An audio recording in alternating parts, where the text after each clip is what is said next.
5 seconds to go.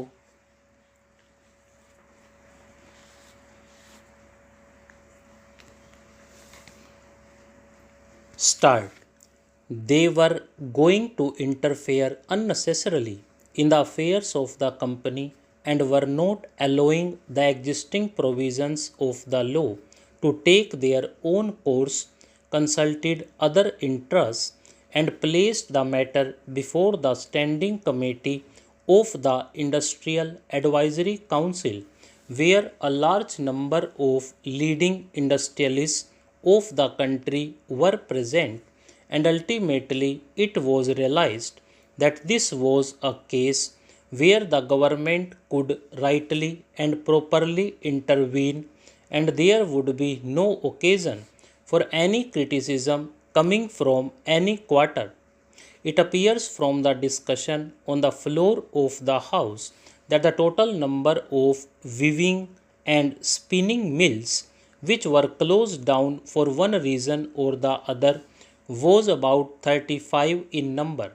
Some of them are said to have closed for want of cotton, some due to overstocks, some for want of capital, and some on account of mismanagement.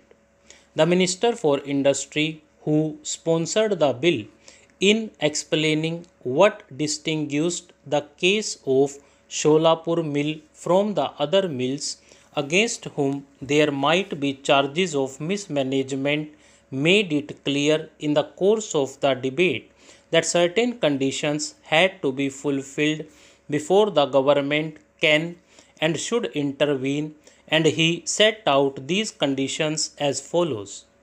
The undertaking must relate to an industry which is of national importance. Note, each and every undertaking which may have to close down can be taken charge of temporarily by the government. The undertaking must be an economic unit.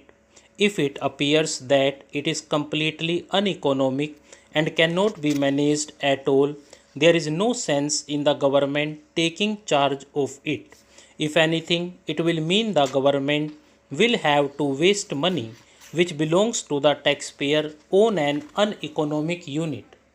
There must be a technical report as regards the condition of the plants, machinery, etc., which either as they stand or after necessary repairs and reconditioning can be properly utilized.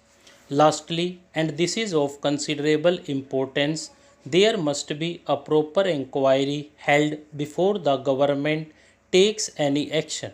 The inquiry should show that managing agents have so misbehaved that they are no longer fit and proper persons to remain in charge of such an important undertaking.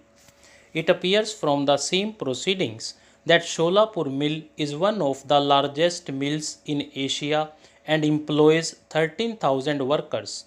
Per shift, it is capable of producing 25 to 30,000 pounds of yarn and also 1 lakh yards of cloth. It was working 2 shifts when it was closed down on 29th August 1949. The closure of the mill meant a loss of 25 lakhs yards of cloth and 1.5 lakhs pounds of yarn per month. Prior to 1947, the highest dividend paid by the company was rupees 525 per share and the lowest rupees 100, and in 1948, when the management was taken over by the managing agents who have been removed by the impugned act, the accounts showed a loss of rupees 30 lakhs, while other textile companies had been able to show very substantial profits during the same period.